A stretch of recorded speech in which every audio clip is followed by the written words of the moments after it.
For the thousands in attendance and the millions watching around the world, we are live and amplified. So let's get ready to podcast. Fire it up.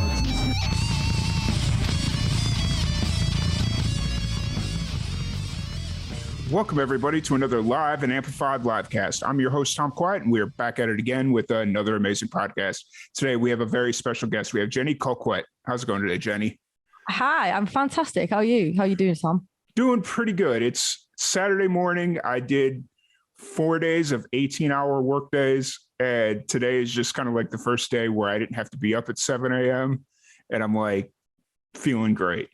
So. That's great work ethic right there. I like that.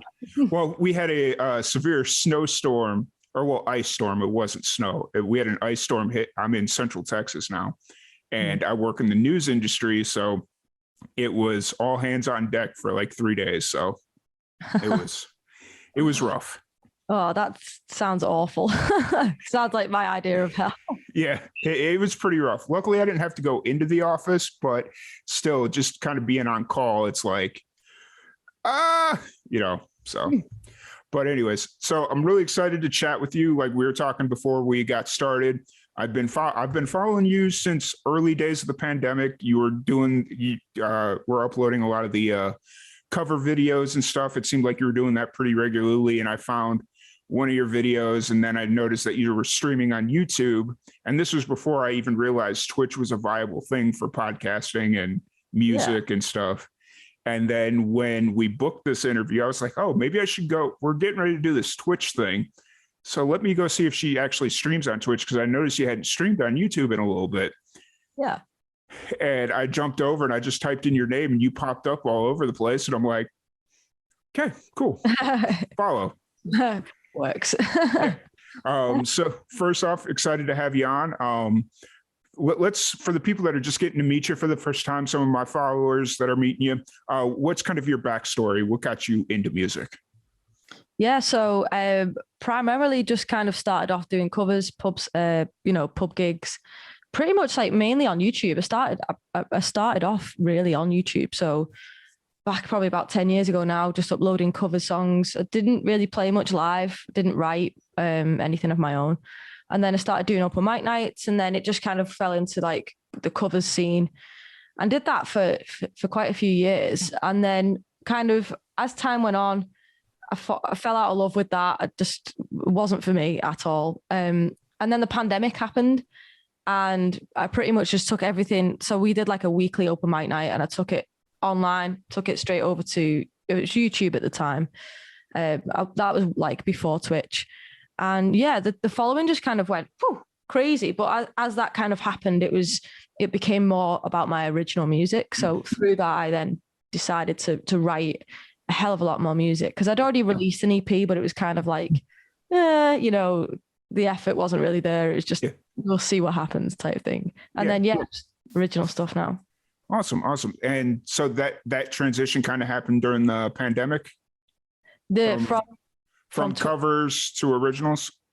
Pretty much, yeah. I mean, like I say, I'd already had some originals written, and I kind of already started releasing music back in like 2016. I released my first EP, but it wasn't like serious. I wasn't taking it serious in any way. It was just, let's put it out there and see what happens kind of thing. And yeah, then pretty much, it took over. Gotcha. And then during the pandemic is when you started streaming on Twitch. And I'm really interested in this. This is like my new hot topic of conversation. What was it about Twitch that kind of appealed to you to start streaming?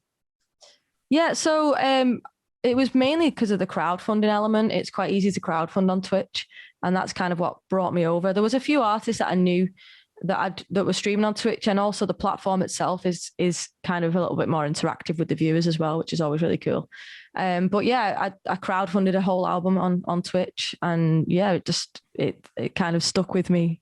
And now I do like 3 days a week on Twitch and 1 day on YouTube and Facebook.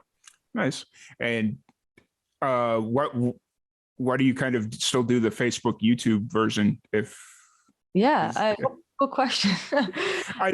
Not to put you in a corner, but it's interesting because, Twitch seems to be like, just from my perspective, I've noticed over like the last 6 months that the natural like viewership from Facebook and YouTube have dropped off extensively. I don't know if you're seeing that, but just from me and my end, what I've seen, and that's why we made the transition over to Twitch, was because just like the viewership has dropped off. Yeah, so the reason I still do a Facebook and YouTube stream is there's some of my followers who are like really supportive of me don't really like Twitch. Okay. And that's not the only reason. There's also Facebook, streaming on Facebook, there's a lot more accessibility for a lot of my family members. So they wouldn't go on Twitch because I think Twitch, a lot of people just think Twitch is like gaming, and it's like, oh no, this like sort of dark corner of the internet where only gamers go, and they're all drinking Monster energy drinks and just gaming until like 4 o'clock in the morning, and there is definitely a section of that, but I think for me, the music community on Twitch is going absolutely crazy. It's so much easier to develop a following as well on Twitch. But still, it's got that kind of, a lot of people think that Twitch isn't for music, and so a lot of my followers do stay on Facebook and YouTube, and I tend to get different audiences for the two different types. It's kind of crazy. So I do the two. For sure. I've been looking at the option of because you got like StreamYard and the different platforms that you could like multi-stream, so you could stream on Twitch, YouTube, and Facebook at the same time. That's something I've been looking at, but just the budgeting right now for everything that I need just to pull off a single stream to add on more money, it's just kind of like, well, we'll see where we're at in 6 months, or whatever. So no, it makes sense. Yeah, I mean, this seems to be working pretty well. I wasn't aware that you could actually do a Zoom live stream. This is the first one I've done. Yeah, it's like, that's the thing, is like, you got to do their premium membership or whatever, and then you got to go through and go to like their custom live streaming service, and you got to like get the codes and all the streaming keys, and it's a whole thing. So luckily I kind of know what I'm doing, but it took some effort. So yeah, it does. But yeah, so you released your debut album last year, in November, right? Yeah. In November. What's kind of the story behind that, or how high end? Yeah, what's the story behind that album? Yeah, so like I say, kind of through the pandemic, I developed this like sort of following, and there was hunger for an album. I wrote like 30 songs in the last couple of years, through this time of writing original stuff. So I was just writing heavily, like one a week, like 2 a week. It was just it was going crazy. And yeah, like I say, I crowdfunded some money and decided, it's time to do an album. I'm with a new producer now as well, who's hungry for it and really likes my material. So yeah, it was just the perfect time. I think, I'm 28 now. I think it's about time that I put a larger body of work out, it was fun. It was very stressful, but it was great. And how did you kind of, like you said, you wrote 30 songs, or you have about 30 songs written. How did you kind of go through the process of selecting what song would go on the album? Oh, it's quite grueling. I mean, bear in mind, I'm also in a band as well. So I've got 2 projects. I've got a solo project, and then I've got my band Eli. So the songs are kind of split across the 2. The ones that are a bit more rocky tend to be more of the band songs, and the kind of power ballads and folky tracks are what I would class as solo songs. So yeah, picking the solo album, that was hard. There was some definites on there that people, fan favorites and things like that. They were the easy ones to sort of select. But then there was a couple that it changed a couple of times throughout the recording process and the production process. So yeah, it was quite hard. I mean, I did also release an EP before the album, so that kind of made it a little bit easier. So. And so the EP didn't build towards the album, like none of those songs are on the album? No, I did think about doing that for a while. I was thinking, should I? But then I kind of just had so many songs, it just made sense for me to just record them all and just get them all out. That makes sense. And then you also did a lot of singles as well in last year, right? Yeah, so the singles were like off the album. I did a single that wasn't on the album prior to the album. But yeah, it was mainly like singles off the album. So I did like Dirty Town, that's the first track on the album. And then the second track was Shape. The second single was Shape, and that's like midway through the album. And then I released Something Beautiful, which is the title track. I released that as a single a few weeks before I released the album. Gotcha. So I got to listen to a lot of the album. I didn't get through the whole album before this, but I kept finding myself going back to certain songs. Really enjoy the album, and I'm excited to see what else you got coming out. As far as like Dirty Town, that seems to be the one that's kind of getting the most reception. What's kind of the story behind that song specifically? Yeah, that's like seems to be the one that people sort of like love. So yeah, the story, a lot of people think it's just kind of because I'm from like a small working class town in the north of England. So it's, up here we're kind of known as like, it's like working class. My specific town, it's like known as like the smelly town. It's kind of crazy. But a lot of people think it's about that, but it wasn't written about that. It just became a little bit about that. So when I wrote the song, it was just kind of about this like negative feeling that you kind of get sometimes when you want to be a musician or something slightly out of the ordinary, not like an accountant or a doctor or a teacher or something. So yeah, for me, it was just about wanting to be something that's not necessarily kind of common in the area of, or the area of the world that I live. I mean, there's not, in the UK, it's not like a massive thing to like want to be famous or want to be a singer-songwriter. So it was kind of about that negative feeling that you might think you get, or the lack of support. But through the lyrics, it made it sound like it was a little bit about my hometown, and also the music video was shot in my hometown, but it wasn't really about the town. It was more just about the storyline, the character in the story of wanting to do something that was a little bit out of the ordinary.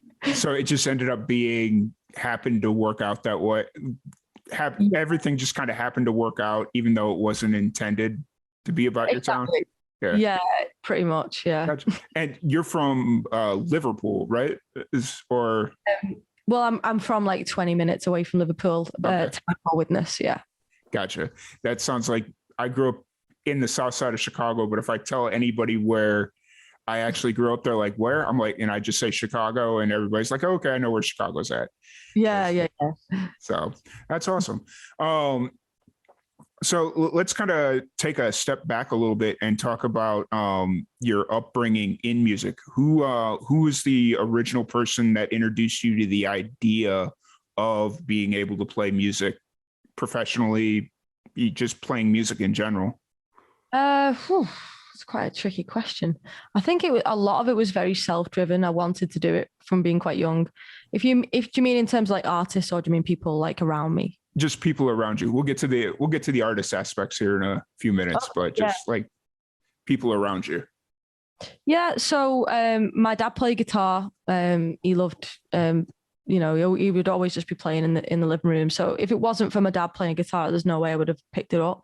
And then I've got like school teachers who taught me singing and kind of the guitar and stuff like that.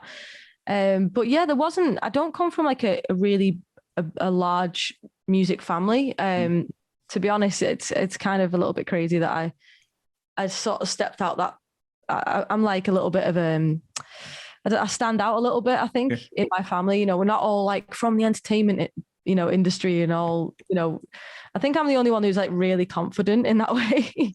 But yeah, I would say my dad, definitely. Gotcha. And then who are some of, like, when you started, was the first instrument you picked up the guitar, or what was the first instrument you started playing? It was actually the drums. I played the drums for a couple of years before I picked up the guitar. I would say that I would pick the guitar up, but I wouldn't say that I was playing that. I was more into the drums, and then it kind of around a similar time, but the drums was my first instrument. Gotcha. That makes sense.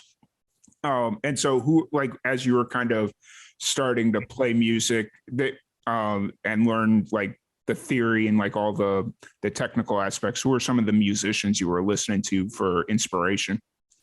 Yeah. So when I was actually learning guitar, so obviously I'd like listened to a lot of music growing up, Like my dad was really into REM. Like that stands out to me as, you know, like acoustic kind of rock sound. But then I also love like Avril Lavigne. Avril Lavigne was like, I would just wanted to be Avril Lavigne. I'd stand in front of the mirror, you know, and sing Avril Lavigne, and just like any of the music really that my dad was listening to, like Stereophonics and stuff like that. They were the people who I was like absorbing the kind of sounds and the, you know, the way, you know. Yeah. But then in terms of like when I actually came to play guitar, there's a singer-songwriter from near me who's a very similar age to me called Gabrielle Applin. She was on YouTube at the time, and she was like putting out covers, but also originals. So she had a strong impact on me, I think, possibly because we were from the same place. We're from, you know, we were same age. I kind of just followed a little bit in her sort of footsteps. So yeah, Gabrielle Applin, you should check her out if you don't know. She's really, really good. I've heard the name, but I don't think I've actually listened to anything. I've heard it, like some of the UK artists that I've interviewed have brought her up or mentioned her kind of in passing, and I just haven't checked anything out yet. But I will definitely have to do that. So yeah, she was on YouTube, so I was heavily into like watching people on YouTube, you know, and that's the thing why I then went and did that. So it was kind of like seeing these people do it, and then like all the comments and everyone being so supportive, and I was like, right, I want to do that. You know, at one point I wanted to be a YouTuber. That was kind of what I wanted to do. It wasn't like I wanted to gig around the UK and yeah, I got you. What was the first cover song you uploaded to YouTube? It was Christina Aguilera, Beautiful, song called Beautiful. I didn't play guitar or anything. It was just with a backing track, and it's a very cringe-worthy video if you watch it. I'm keeping it there. That's funny. I'm going to have to go. You know what, though? The backing track isn't necessarily the worst part, because you see a lot of the musicians on TikTok or whatever, they just put the backing track behind them. And it's not the worst thing in the world. It's just, I don't know. It is what it is. But no, that's awesome. And then at what point did you kind of start incorporating you playing the guitar or, you know, whatever? I think I did like 4 videos with backing tracks, and then I started playing the guitar in the videos. And I remember just getting like my first microphone and my first set of headphones. And I remember thinking like, I've got to, because it's kind of crazy when you first start listening to your voice through headphones. It's like the most surreal experience ever. Yeah. And I remember like singing in my bedroom, like getting like, I need to get used to this sound. And I remember physically saying that to myself, like, I need to get used to this because this is what I want to do. Yeah. And but yeah, then the guitar came in, and that was like just through an interface, and it was working out the technicalities, I think, more than anything. Yeah, it was like 4 or 5 videos in, I think. Gotcha. That's why I kind of like my setup, because I have it set up to where I can't hear myself in the headphones because I can't stand the sound of my own voice. It's like when I sit here and I have to edit these things down, it's just kind of like, all right, shut up, you're rambling too much. Shut up. Your voice is to me, it's just like, I can't stand the sound of my own voice. So you've got like a really cool American accent. You should definitely listen to yourself in your headphones.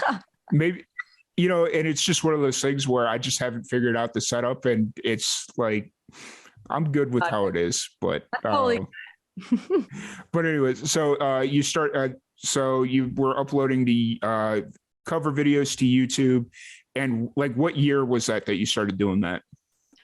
Oh, probably, I don't know whether it was like 2010, something like that, around about that time. Gotcha. So you've been doing it for a while and how often were you uploading? Once a week, once a month?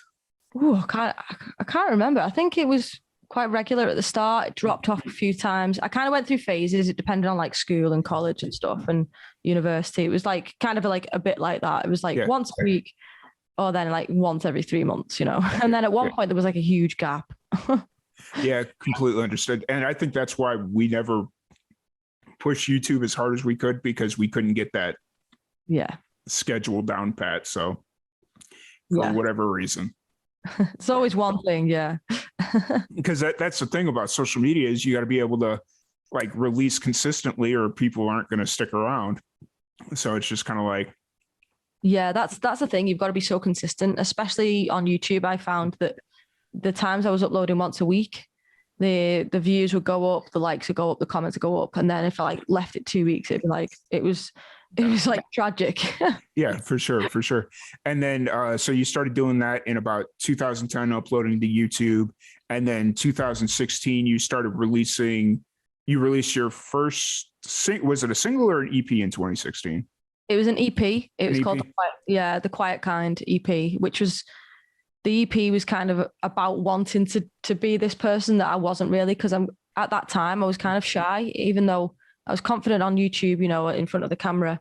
It's kind of shy, really. It wasn't like I wasn't destined to be like the most confident person at the time. That kind of developed through time. So that EP is about that whole journey of becoming confident and becoming something that you want to be. Gotcha. And then so taking everything that you learned from recording and releasing that EP in 2016 and fast forwarding to the album that released in November, what are some takeaways from the experience of recording that first EP that you applied to the recording of this album? Yeah, so that's a really interesting one, because I mean, when I actually recorded the first EP, I just did it at a friend's house who he was like, yeah, it was fun. He'd never recorded anything that had been released before. He'd just kind of done vocal type stuff, you know, people with backing tracks and stuff. So it was a new experience for us both. It was kind of fun. There was no pressure. There was no time limit. We were just making music, basically. I was at the time, I remember when I did the first EP, I was very, no, this is how it's going to be. And that's the only way I know. You know, it's got to have this harmony and there's got this amount of reverb at this section. And the piano's got to be exactly like that. Where through time, and especially on the album, like creating the album, I basically learned how to just let things go and let somebody else have an impact on the album. And the production of the album was done by Dave, who is from Alibi Productions near me. It's all in my hometown.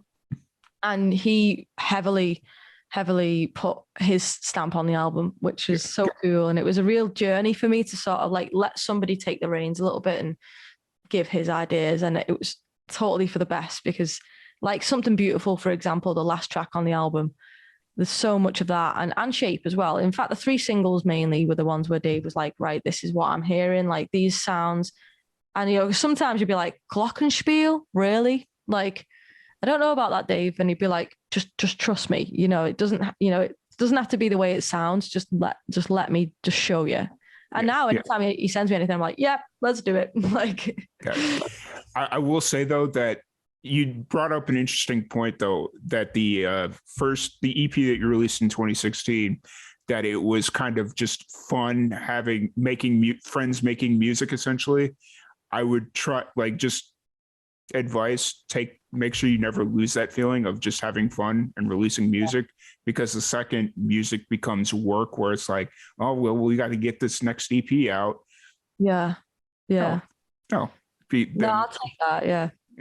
So just my little bit of advice, because I've talked to a lot of musicians where they're so driven on this, like, getting music out. It's like, but if you're not having fun doing it, then what's the point? Go work a desk job. Like, isn't that why everybody gets into music, is because it's fun? Exactly. I feel like I've learned like a bit of a lesson really of late, because the album, I'd always said like there wasn't going to be a time limit on the album, and then I ended up putting a time limit because it was taking a while, because the process of shaping the songs, we were taking our time with it at the start, and kind of towards the end we didn't have as much time because I'd made this deadline, and it got very stressful towards the end.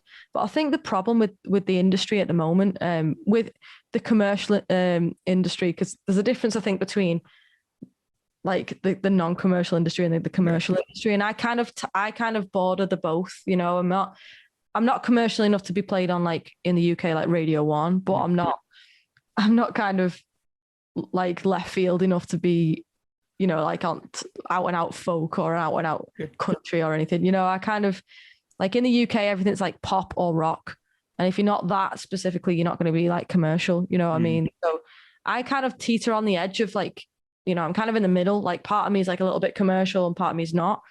So the problem I feel with the commercial industry is this single. It's a single's life. You know, you get your single out and then 4 weeks later, it's another single. And you've got to have your full PR package all set up. So you've got to be 12 weeks prior to that. And then there's this big stress and where I think I was trying to do that a little bit with the album to an extent, but then I learned I'm not enjoying this. So like now I've got some singles. I don't know if we're probably going to talk about what's coming next. Oh, we will get there. I'll save that thought. Gotcha. We're definitely get there. It's it's just one of these things where I kind of let the conversation flow naturally to where it's going to go. But you'd mentioned that you released 3 singles leading up to the album, which is Dirty Town, Shape, and Something Beautiful. What was kind of why did those 3 songs stick out as the 3 songs to kind of represent this album? I'll be honest. I probably, like, in retrospect, and again, it's like learning lessons. Yeah. I think in retrospect, the 3 singles don't really represent the album in terms of, if you listen to I do get this comment a lot. If you listen to the 3 singles, they're all kind of power ballads. They're the 3 most heavily produced tracks on the album. And don't get me wrong, the stories of the 3 definitely represent what the album's about in terms of the journey of life and kind of sticking 2 fingers up to what other people say. But in terms of the sounds, they stand out on the album as 3 tracks that are probably more commercial. So I think I selected those tracks because they had a more commercial sound, which possibly wasn't the correct way to go. I don't know. Retrospect is, it's one of the things you'll never know. Yeah. But if you listen to the other tracks on the album, they don't sound really much like it. So yeah, it's that. And I only learned that after the album was released, and people said, like radio shows would get back to me and be like, whoa, that was like a curveball. Like we were expecting like this and then this, And I don't think it's for the worse. I think it's actually quite a good thing. But yeah, in retrospect, I don't know whether I probably wouldn't have released Shape as a single. Okay. I might have released a more acoustic track. But yeah, it is what it is. Like for me, I thought Something Beautiful and Dirty Town were kind of the 2 that fit. And then you brought up Shape, and I was just like, I could see where that one doesn't quite fit. Yeah, it's kind of pop rock, isn't it? Yeah. Yeah. And then just kind of listening to the rest of the album, it'd be like trying to figure out what that 3rd album or what that 3rd single would be. And maybe it's just a situation where you didn't need to release 3 singles, because you see a lot of musicians nowadays, they're going to like just 1 single or 2 singles, and totally. Or if they're doing albums at all and just doing nothing but singles. Like, I don't know, like everybody's just experimenting, trying to grab their piece of the pie. And so anyways, Something Beautiful, the album's out now. It's on Spotify, all your streaming platforms. Did you release it in hard copies? Is it on CD, vinyl, any of that fun stuff? Or it's on CD. Yeah, it's on CD. Okay. On my got it just to show you. CD, yeah. So it's available on Bandcamp for form. Awesome. I love Bandcamp. They're doing so much good for the independent music community. So yeah, totally. Every first Friday I see about 400 reminders. Hey, it's a Bandcamp Friday or whatever it is they call it. And I'm like, yeah, perfect. Let's see what we can do. So, but yeah, so you brought up what you got coming up next. I know you're getting ready to go on tour, or you're doing a little bit of a tour. Yeah, so I am on tour basically from Monday, but I had the first show of the tour, which was my hometown, on the 29th of January. So kind of technically on tour. Okay. Technically on tour, but not actually physically on tour just yet. Gotcha. Because when I was kind of preparing for everything yesterday, since I was working on, I have a tendency to turn on old Twitch streams, and I watched your stream, yesterday's stream, like in the middle of the day. And the first thing you mentioned that you were going on tour, and I'm like, wait a minute, is that why she had to reschedule because she's driving? And I'm like, in my head, it's just kind of like playing around with all these different scenarios. But no, that's awesome. So it's a 2-week tour. Yeah, basically. 2 weeks. Yeah. Okay. Finishes on the 18th of February. I've got so many shows. I've got so many shows after that as well, but they're like support slots. They're not headlines, so they're not technically part of the tour. Gotcha. And so is it pretty much just around the UK? Is that, or Yeah. you? Yeah, all in the UK, but kind of like spread out across the UK. Gotcha. What's the pandemic situation looking like there? Are things starting to open up a little bit, or is it just? Yeah, I think at the moment we're kind of it seems to be like everything's sort of gradually. I mean, things have been like a little bit up and down in the UK for like the last sort of at least the last year. But yeah, it feels like now it's kind of like obviously we've still got COVID. We'll have to learn to live with COVID. You know, the gradually like from March there won't be any more isolation. So yeah, we're kind of coming out of it now. Gotcha. Not to go back to the album, but somebody asked a question: what song would you have used instead of "Shape" as the single? I probably would have selected a track called God the Father, which is probably the most stripped back. There's like two really stripped back tracks on the album. One's a guitar track and one's a piano track. God the Father is really stripped back piano track, and it was basically almost 100% recorded live. So, and it's probably my favorite on the album. Gotcha. And do you also play the piano as well? Is that another? Yeah. Okay. Yeah. Kind of the majority of the album is piano. Okay. That came in when I was 21. Got a piano on the 21st, and yeah. Awesome. So, kind of moving forward a little bit, you got the tour, you're doing it now. Where are you kind of at creatively now that the album's been out for about 3 months, little more than 3 months, I think. Yeah. Less. Yeah. So I've already got tracks that I am working on. So I'm in the studio tomorrow for the last time for a little while, but we'll pretty much finish the first track that's going to be released next. So I'm thinking next year I'm probably going to do 3 double singles, like an A-side and a B-side. I'm just messing about, just trying to try all the different avenues of, getting music out. And I think because I've got 2 styles of music, I've got like the power ballad style, and then they've got the like I say, the folk back kind of side. So I think I'm going to do like the 3 double singles will be like 1 power track and then 1 acousticy track. So that's what I'm going to play about with this year. And yeah, so I'm pretty much already in that process of recording those. I don't think I'm going to release just yet. I think I'm going to give the album a bit of time to breathe. But I'm definitely creatively in the studio. Like literally, I'm getting like tracks sent to me constantly of different sounds and stuff, and it's super exciting. Like I really wish that I could just play. I got a demo version sent to me of the track yesterday, and I really just want to put it out like now, but I just don't want to be impatient and do it too quick. Because if you release it just like that, then it's like, okay, I'm a nightmare at the business side of it. I should kind of hold myself back a little bit and really look at like how I'm releasing things. And that's, again, it's just part of the journey. I'm still relatively new to releasing music, so yeah. And I do like the like A-side, B-side single. I've seen some bands doing that, especially more on the punk rock side of things. Like that seems to be a big thing. They do like the A-side, B-side single. It's just unfortunate that they can't do it like on vinyl like you would back in the day, because vinyl is so dang expensive to release. But yeah, I mean, even CD, unless you've got like hundreds of thousands of followers. So tricky. That's why I think I'm going to do like A-side, B-sides, and then at the end of the year, maybe just put them all on a CD, Yeah, for sure. And, even CDs nowadays are so hard, because like I just recently had to buy a new car because I've had the car I had prior, I had for like 10 years. And it just finally was like, all right, I'm done.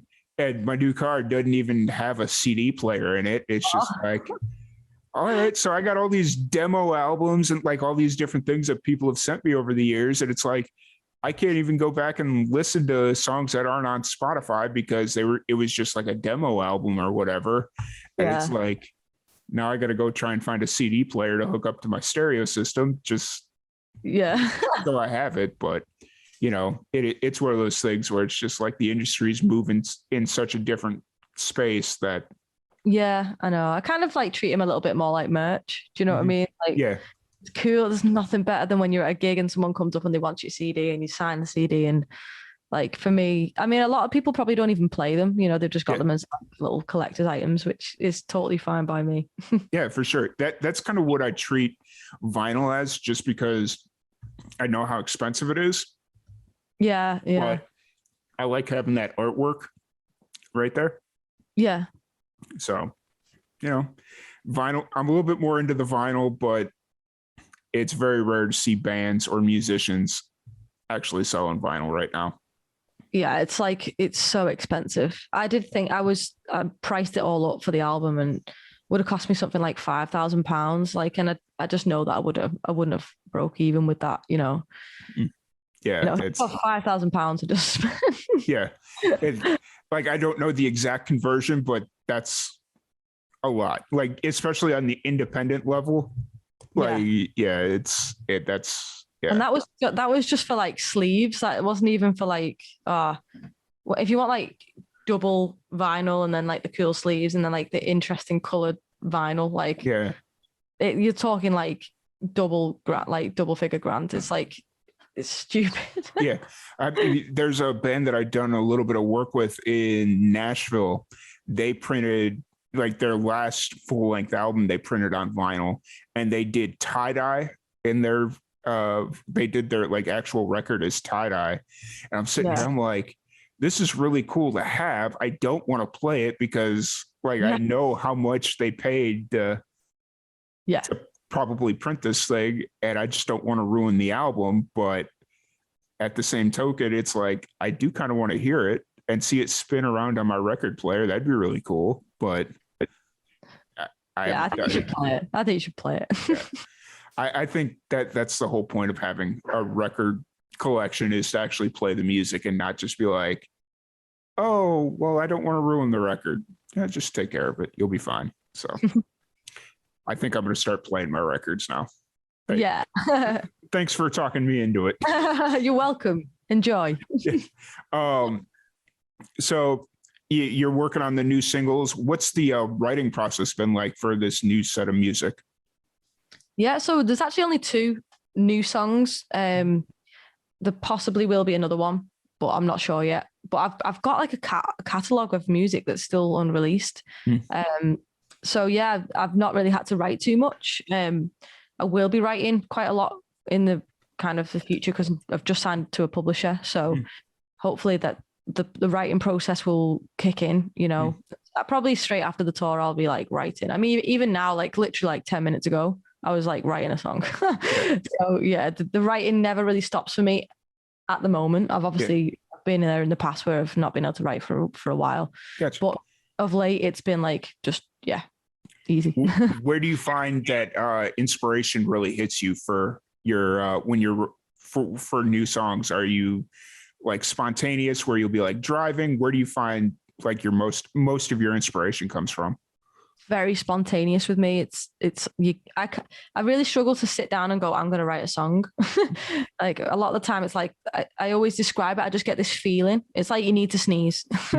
And it's just like, right, okay, there's something there. It's the only way I can describe it. It's just like, it's like being hungry. You just need to eat, it's like that kind of, you get this real, I do this like weird thing. Like when I'm writing, I'll perform. So I'll like I'll literally be sat there as if I'm performing the song live because I'm all about performance. It's a massive part of my, me being an artist. So as I'm writing, I'll be performing the song. So it's almost like I get this need to just perform. It's kind of crazy. It's a weird thing that I can't describe, Yeah, for sure. And are you not to change subjects drastically, but are you looking at doing any music videos for any of these songs? Well, after last year, so I did 3 quite high budget music videos last year, and it quite financially, they're quite expensive, and also like what goes into a music video you would not believe, know. So I kind of said this year I wasn't going to do any music videos, but now I'm listening to the demo. I'm just like, I need to do a music video to this. Like I'm already like getting ideas for what I'm going to do. But I don't know. I really don't know. It's one of those. It's like it seems quite far on my reach at the minute because I've got so much that I want to do, but it all costs money and it's unfortunately, the sad thing about music videos is they don't make you any money. Yeah. They're essentially just like, okay, there you go. It's just, gone. And don't get me wrong, it's great. But I think I didn't really get like hundreds of thousands of views on my videos. So it's not really worth it in a lot of ways, which is sad. Thanks, MTV. Yeah. I said that to somebody. I said that to somebody in our podcast the other day, and they started laughing uncontrollably. It was just because it's like MTV's the reason that music videos became as big of a thing, and it's like now they're not here to do it. But it's like Instagram now, though, isn't it? Like the good thing about a music video is you've got endless amounts of content to put out on your socials, and it is really good. And I really enjoy. I'm a really visual writer, so a lot of the time when I'm writing a song, I'm seeing like things of what's going to go in the video, and quite often as well, like if my lyrics are quite deep and sometimes a little bit metaphorical, so it's not always easy to pick up on what exactly I'm trying to say. Where if you've got a music video basically acting it out in front of you, it's sometimes easier for me to describe the lyrics, because like I say, they're not like I went to the shop and I bought, they're not straightforward lyrics. They're kind of metaphorical and deep rooted. So yeah, I think that's a lot of the reason why I like doing music videos, really. Yeah. So since you brought up like that your lyrics are a lot deeper and metaphorical and stuff like that, how long is it is that, because I know some musicians, they like accidentally roll into that where their lyrics are a lot deeper, like it came from their subconscious, or do you specifically put like a lot of time and effort into what you're saying in your music? I do put, I think it's just my style.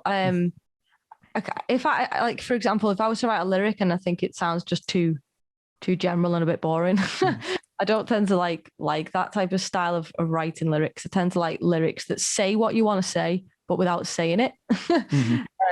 I like the prettier style lyrics, but yeah, I think it's just my style. And yeah, I do put effort into making sure that the lyrics are interesting and they're not just surface cheese. Yeah. Gotcha. And that's really cool, because, it takes a lot of time and effort to like specifically word things out so it actually means something. And I think audiences respond better when it's like authentic and you're not like where you're not like trying to be deep for the sake of being deep, if that makes any kind of sense. Yeah, I've fell into that trap sometimes, where I've really wanted it to sound like metaphorical and nice and rich, and then I'm like, oh, just say it. Like there's only so many mountains you can describe, and it's kind of I've definitely fallen into that trap where where I think, oh, my lyrics are sounding a little bit too like I'm trying too hard. Look, I'm quite lucky that a lot of the time it just happens. If it tends to be that if I do fall into that trap, the song doesn't carry on. It's one of them songs that just drifts off into the abyss. For sure. How often would you say, because this is something that I've been really interested in talking to musicians about, is the songs that don't make the cut or don't turn into anything. How often would you say there's a song that just ends up fading into the abyss, as you put it? You'd probably be surprised. I think the ratio has definitely gone more in favor of keeping the songs as I've got into writing. Like at one point it was like 75% of songs I just wouldn't ever get out there. But I do this thing as well where it's kind of like I'll write something and it'll never become like a full track, but then later on in the line I'll use like a part of the melody. I'm starting to do that, like draw from past songs that never made it. At the moment, I would say it's probably like 30% of tracks that I write won't be played, which is really cool, because like I say, it was like 70%, back when I was like first starting out writing. That's a very good improvement. And even like you'd mentioned, taking some of those songs that don't make it and pulling from them. So even technically in that aspect, they make it to some degree. So yeah, there's riffs that I'll play on the guitar, and you'll probably see like when I'm live streaming, I'll just be like, if I'm just talking and playing like just randomly on the guitar, I'll play riffs, and like later on, like it could be like 2 years later, that riff will be like the main riff in a song. It's been with me for 2 years, and it's just been like a like a random thing that's just been there. And that happens quite a lot. It's quite cool. Gotcha. Well, since you brought up streaming on Twitch, what's one thing that you really enjoy about streaming on Twitch, or just streaming in general? I love performing. I've learned that recently, like, because quite often we just do things and we don't really realize why until we actually think about it. And I've been doing a lot of interviews and podcasts recently, and obviously live streaming a lot as well. Yeah. And I actually come to a realization recently that I actually just love singing. Like, it's kind of like just releasing all of this emotion in one. Like the two new tracks that I've written, they're like so like they give me like so much joy to sing, you know, even if like it's like one of those, like if no one else was listening, I'd just be like enjoying singing them. Yeah, I think that's the main thing. I really enjoy singing, and obviously gigs aren't always just there every day. So if you make your own gig online, then you can sing as much as you want. But also like the audience participation, like if you look at like the chat and stuff, and it's like it becomes like a bit of a family, and, you know, communicating with people. So it's cool. Yeah, for sure. It's, you know, and that's the one thing that I've really come to enjoy about Twitch in general, is just everything's a little bit easier to do on Twitch as far as like communicating with the chat and all this stuff. Whereas like when you're streaming on Facebook, at least for me, interacting with the chat is like this whole ordeal. Whereas like right now, it's like everything's right in front of me. I could minimize any window I want, you know, and it just seems like everything's a little bit more streamlined on Twitch and makes it easier, and you're not taking yourself out of the moment. Whereas on Facebook, every time you go to interact with the chat, it feels like you have to take yourself out of the moment to interact with them. I get that, yeah. And also if you think about Facebook, it's not primarily a live streaming platform. So a lot of people would just stumble across your video and go, oh, Tom's streaming. I'll watch him for a minute, and then they'll be like, oh, but I was doing this, you know, because Facebook, there's so much to do on Facebook, whereas Twitch, the only thing you can do is watch people live stream, and you're there for that reason. It's like imagine like a covers gig in a pub where like people aren't really there for the music. They're just there to kind of get drunk and have a good time. Where like, if you go to a concert, you're there, you've paid to be there at that show, you know? So yeah, I think it's more enjoyable in that way. Like people are there to watch you. They've almost gone out the way because, like I say, Twitch isn't readily used by everybody. Yeah. You know, the people who are there, they really want to be there. They're not just like, oh, they found you scrolling, you know? Yeah. And it's funny because I've found so many Twitch streamers, like musicians that I met just through doing the podcast and whatnot. And I'll go find out that they're on Twitch. I'll go follow them. And then they'll go raid somebody.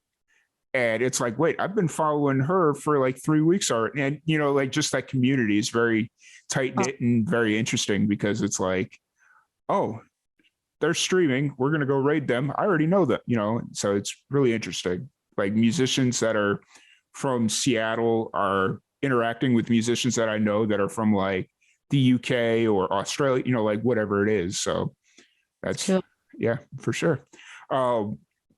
So you brought up that you have two projects. You got your solo project, and then you got your full band.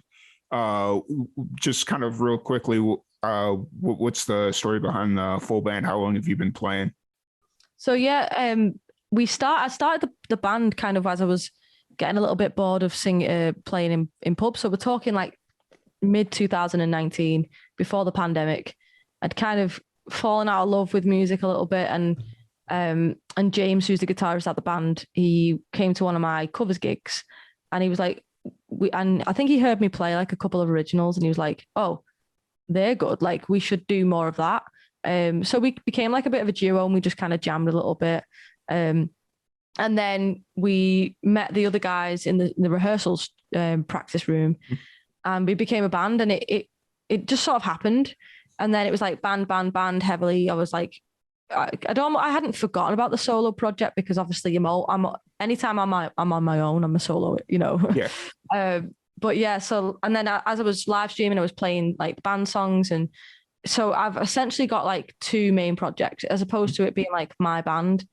It's like a band and then a solo project, but I also have a band that works with my solo project as well. So it's so much going on, but it kind of happened accidentally, because I developed a solo career through live streaming, and then the band was happening at the same time. Yeah. And, you know, that's really cool. How do just how it like naturally formed. Is there any crossover from, obviously besides like music and performing, but is there any band members from Eli Band that plays in your solo band? Is there any crossover in that respect, or? Yeah, so Josh, the drummer, also plays. He performed at my album launch, and we will be putting some shows on this year as well. And it's the same drummer, but the rest of the band members are all different. Okay, cool. And how do you kind of balance that time? Obviously, you spend a lot of time streaming with your solo project. How do you kind of balance the time between the two? Yeah, so at the minute, I'm quite heavily into the solo stuff. With the band, we've not got too many shows this year, so we're doing a little bit more writing. We were in the studio in January, so we've got some tracks that we're kind of recording. So we're more sort of into the recording and writing process with the band at the minute. We've got one show coming up in March, which at the minute we are rehearsing for, but other than that, we're kind of just writing and stuff. And then I'm heavily gigging, as you know, like solo. So the majority of the work at the minute is on the solo project, following on from the album. But yeah, it's balance doesn't exist in my life, unfortunately. Hey, understood. And so then for the solo gig, the tour that you're currently on, getting ready to go on, however we want to phrase it, is this your first set of shows for this year, or? Yeah.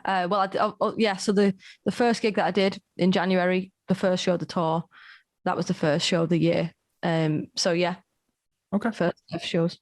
Awesome. And I know you're probably looking forward to getting out and playing shows, especially with the pandemic kind of probably wreaking havoc on your schedules for the last year and a half. So.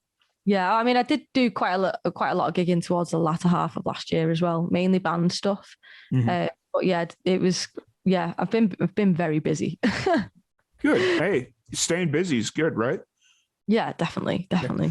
And so at this point, are you a full-time musician, or do you have a 9-to-5 job to support your music addiction? Yep, that's the second one. I work in the NHS. Okay, gotcha.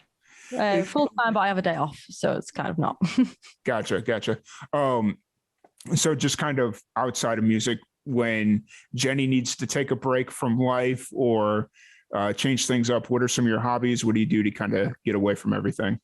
I was always really into sports, but when the pandemic, kind of the halfway through the pandemic, I stopped playing football, so I was playing soccer. So I was playing soccer for quite a large chunk of my life, and then music has now completely taken over my life, and it's like music or more music stuff, or podcasts or interviews or more music stuff.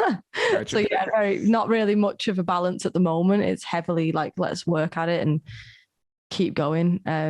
But yeah, and like hobbies, that's so much stuff that I love. Mainly sports. I love watching sports and stuff like that. But yeah. Gotcha. So were you playing like soccer professionally or semi-professionally, or? When I was younger, I was like semi-professional, okay. And kind of just like amateur, okay. Like more recently. Yeah. Gotcha. That makes sense. And obviously because of the pandemic, that just kind of makes things a lot more interesting, doesn't it? Yeah. Gotcha. Yeah. The football season was like on and off all the time. Like games were getting cancelled left, right, and center, and then it was like, oh, well, now you can't train at all, and then it was like, yeah, everything was crazy. It was probably the same in the States for you guys, but yeah, in the end, it was just like I was exhausted because like we were training like twice a week, playing on the weekends, and it was quite a tough league that I was in as well. So I just wasn't ready for it at that time. Yeah, I gotcha. So do you see a world like once things start to go back where you go back to soccer, or have you been out of it so long that it's just kind of like not a thing that you? I definitely will play football again. I've actually like recently one of the members of the team that I was in started up a 5-a-side. So I probably won't ever go back to playing like 11-side matches ever again, with the league and all that. But I definitely want to play like 5-a-side. That's something I'm just teetering like my time at the minute. Obviously I'm so busy this year, possibly not even this year, but definitely at some point I'll go back to playing five-a-side. It's what I want to do. Like I'm constantly thinking about it because it's just so free playing football. But when you need to find that thing that just kind of, even though music is fun and it's not like it's a job, but it's not like a job, you still need that thing to break up the because I mean, I've been doing the podcast long enough that I know there's like a monotonous side to music where it's just like, you get into a repetition, you need something to come in and break up that repetition. And so in that way it doesn't become like a job where it's like, oh, we're punching into the music thing and go play soccer. Well, at the minute I'm just like watching soccer because I've not got the time to commit, but at the same time I'm like it still takes your mind off it, like even though it's not the same, and I probably should be doing more exercise and stuff like that. But at the moment I'm just like, music is life right now. That's very much like the sort of state of mind that I'm in. You've caught me at a time where I'm just like so focused on music. But yeah, obviously as time goes on, I will naturally kind of fall in and out a little bit, probably.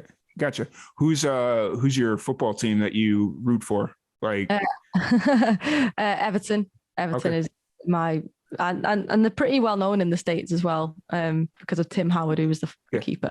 But, I've been trying, like the last year or so, I've been trying to watch more soccer, but all I really get is the Major League Soccer here in the States. So it's like the stateside soccer, and it's cool. It's fun. I actually enjoy watching the women's soccer a little bit more because it seems to, for whatever reason, it just seems to move a little bit quicker for me. I don't know.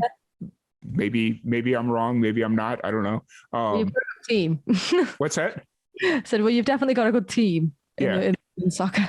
And so like I've just been watching like some of the stateside stuff, and then everybody that I know like that watches like internationally and all that stuff, they're like, no, you need to watch this team. No, you need to watch this team. And it's like, well, I think you should be an Everton fan personally. I've just recently got into the NFL. Okay. I can't wait for the Super Bowl. So if I'm a fan of the NFL, you should be an Everton fan. Just putting that out there. Okay. Making all your decisions today. that works. I got a buddy. I did the Disney college program when I was in school, and he was like, "Oh, you should watch Schalke," and I'm like, I have no idea what that is or who that is or whatever. He's like, it's a German soccer team. You need to watch them, and I'm like, all right, whatever, and. It's just like I'm just trying to get into a rhythm of watching a game once a week or whatever it is. Because one thing I like about soccer, at least how they present it here in the States, is it's like once or twice a week. It's not overpowering like American baseball, where it's like you're going to have 5 games a week and you got to try and keep up with it. Is that like the same team? Would one team play 5 games a week? Yeah, one team would play 5 games a week. What? And this is like American baseball. So like where soccer, you're playing 1, maybe 2 games a week, kind of depending on how the games fall. And it's like, okay, I can manage that. Like it doesn't take a lot of my time, and I can, whereas American baseball, it's like 5 days a week.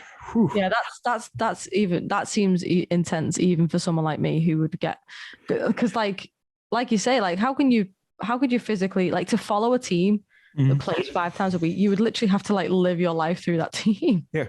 And that's like, I mean, the reason I follow baseball is because I don't have to see every game, where it's like, okay, I just need the score update. So like, especially with the smartphones now, they'll be like, oh, so-and-so scored. They'll just give me the updates and I don't necessarily have to watch the game, but it is what it is.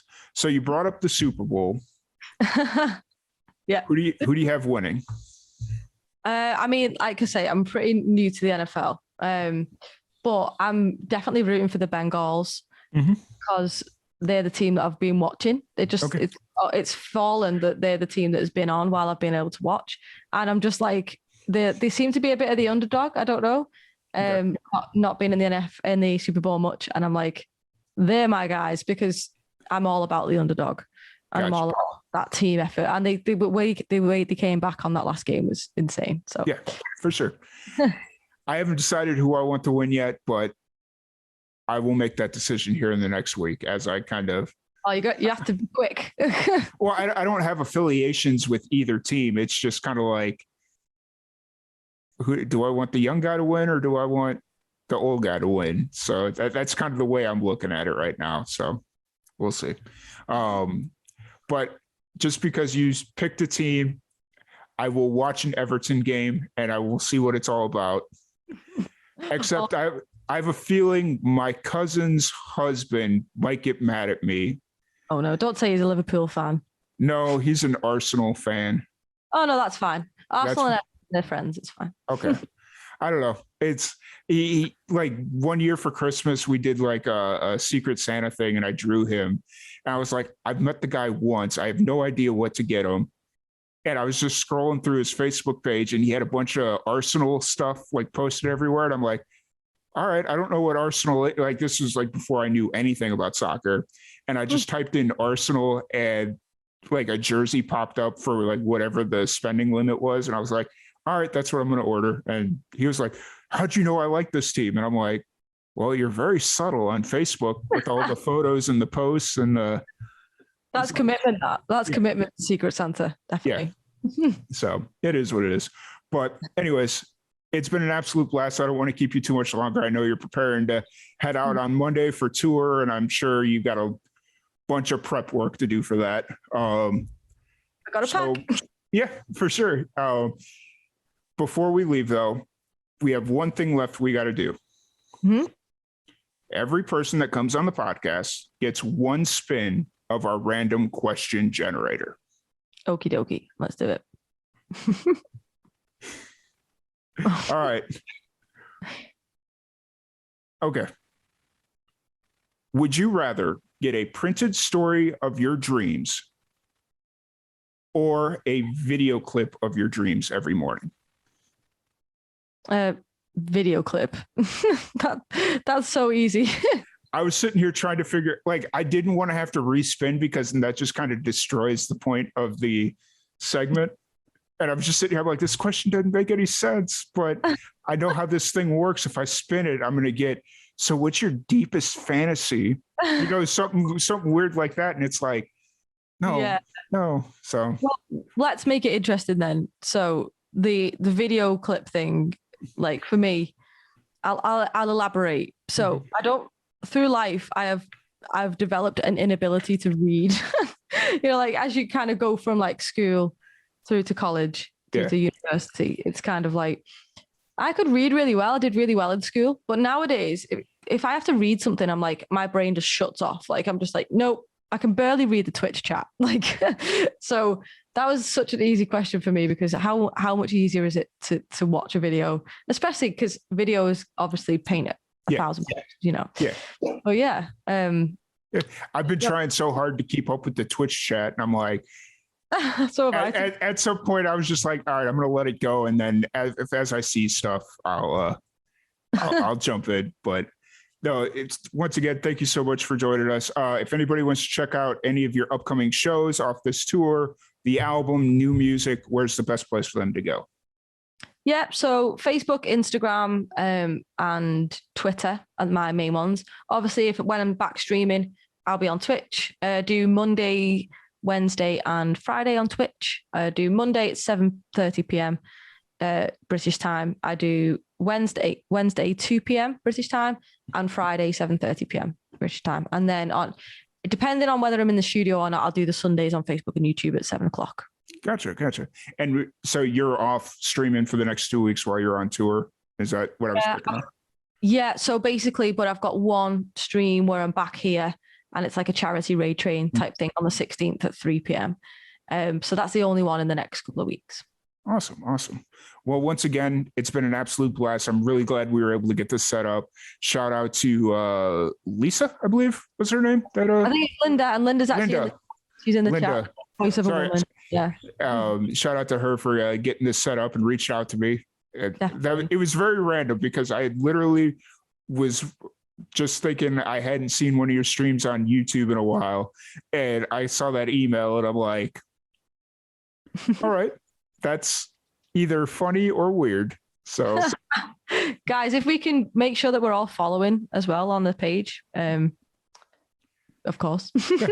yeah, absolutely. Please make sure you're following us. All our socials are there, our website and all that fun stuff. So we'd really appreciate it. We do daily streams, sometimes twice a day, because I become a bit of a psychopath in that regard. I know the feeling. Yeah. But you know what? We're going to do something a little bit different. But as we end this thing, we're going to do our first raid on the Live and Amplified channel. Yeah. Got a musician that I've been following here for about a month or so. Her name is Raquel. So we are going to start that raid here. And if you guys can hang around, we'd really appreciate it. And once again, thank you so much. All right. Yeah. Raquel raided me right at the beginning of my Twitch journey. So that's really cool. Yeah. It's just funny because I've kind of been just following random people as they pop up in my recommended feed and all that stuff. And it's like, okay, cool. And so she was she popped, I think we rated her at one point, or like through somebody else that I was watching.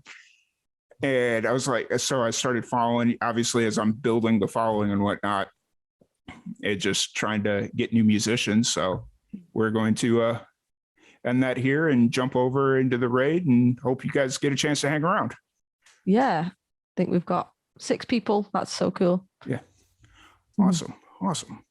Done. Nice one. All right. Cool. Let me. Yeah. All right. Cool. You need to get a raid call. Yeah. I don't.